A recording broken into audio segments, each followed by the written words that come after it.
Well, his art exhibition is called Emerge, and it is running until April the 19th. You can catch it at the Shankman Arts Center, and the big opening coming up on February the 12th from 1 to 3 p.m. Here to tell us more about it, I'm joined by Sanjay Sundram. Welcome to the show. Wonderful to have you here. Thank you.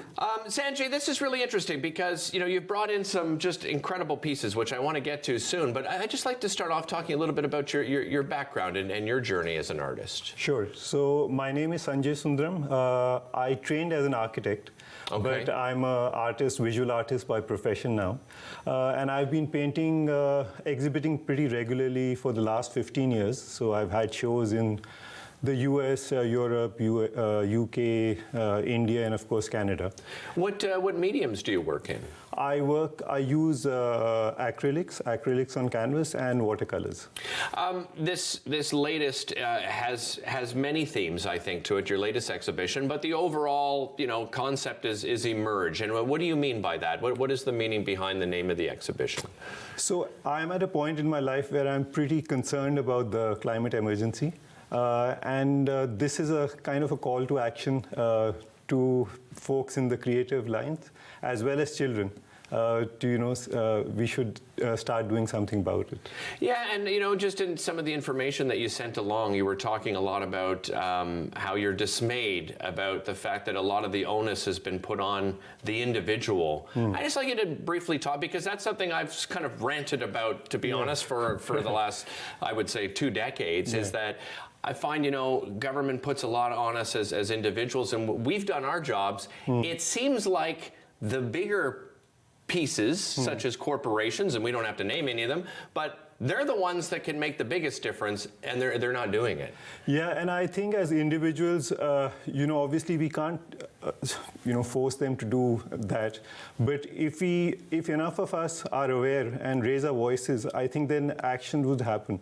Because I think there is something we can all do. Because one is just to feel very helpless about it, I don't want to, do that, or to be very complacent about it, that nothing's going to happen. So I don't think that's the case either. So right. So there's different parts to this exhibition. One is called Teach Your Parents.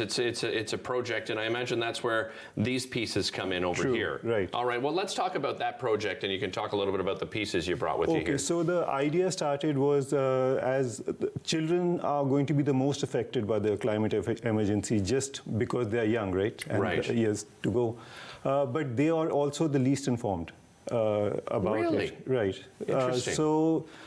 The idea was to try and reach out to them. So we, in this project, we taught them about climate change, ocean warming in particular, by comics made specifically for this project. Okay. So I collaborated with my daughter Nandini, who is a grade 6 student. Okay. And we did the comics together. And then we reached out to individual children and to many schools, both in Canada and India, and asking them to share this with children, ask them to make paintings based on what they had learned. And these are the comics that, right beside me here, right? Yes, that you and your daughter created together. Exactly. So what do we see? I mean, what are some of the themes that you talk about within these comics that we're looking at? So one thing that really shocked me about ocean warming was that over the last 30 years, about 93% of the excess heat has been taken by the oceans. 93%. That's a huge amount. And now the scientists are saying now that the oceans have had enough. So there's a heat overload building in there. And once they stop taking in more heat, then the situation becomes, where does that 93% go? It goes to the land. Right. So that was, and it's kind of under the radar. Not too many people talk about it. So we thought that might be a good thing to share and spread awareness about. Well, because water makes up what 70%? Perfect. 71. Okay, so, good. Yeah, phew. nice. Okay. Just trying to remember some of the things I learned over the years. Yeah. So I mean, and that's a significant, part of the earth. 70%, and then when you share that, the water is deeper and all that, so you have 93% of the heat being taken up by the oceans. Another part of this exhibition is the alarming clock robotic exhibit. Right. Tell me about that portion of the exhibit. So the whole idea of this thing is to go outside the gallery and reach out to people there. Okay. So in the same spirit, this is one piece that I worked on with Abhimanyu Sundaram, Okay. who is a grade 11 student. So we worked together. This piece we're looking This at piece, here. yes. Okay. So we worked together on the concept, and he did all the robotics. So basically, in the alarming clock, we are trying to replace the traditional alarm clock by alarms of the climate emergency. I see. Okay. So you wake up. Maybe it's not the best thing to wake up to. Can you give an example here? Yeah. So and for this show, we've done a little sculptural exploration. So let's say. Good morning.